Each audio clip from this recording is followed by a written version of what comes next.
To'g'risini mayli hozir gapirib olaman, kerakligini olib tashlab anaqa ko'rasiz. Hayotimda meni ham quvonchli holga yetib keldi. Bir hafta bo'ldi. Alloh menga otalik lavozimini nasib etdi. Balkim lavozim, balkim baxt. Qo'limga birinchi marta farzandimni oldim. Otam qadrlariga yetdi. Afsuski, qo'limda farzandimni uzoq yillar oldin niyat qilardim. Olib borib, birinchi otamni qo'llariga beraman dedim. Otam yo'qotganiga 3 yil bo'ldi.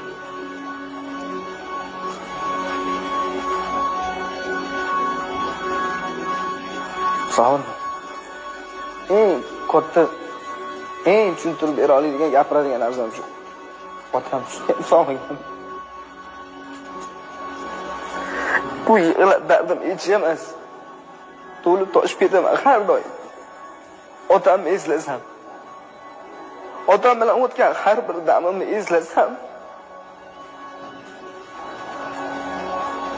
Qaytkim keladi shu paytli. Juda ham qaytkim keladi. Lekin hech kimga bu kunlar ama ko'rmayman. Lekin hammani boshida bor narsa. Bir kunmas bir kun ota-onasidan judo bo'ladi hamma. Ota-onani juda ham qattiq asrash kerak o'rtoqlar. Maslahatim shu. Yopishib olinglar iloji boricha. Iloji boricha qo'yib yormanglar. Har bir onanglarni, har bir daqiqanglarni ota-onanglar bilan birga o'tkazinglar. Ertaga kech bo'ladi. Meni gapim shu.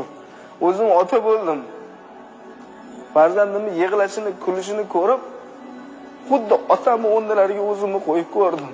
Shu payt otam qanaqa xursand bo'lganlarini his qildim. Bu katta baxt.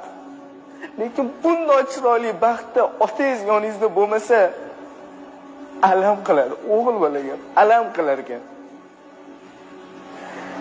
Yig'lashdan foyda yo'q.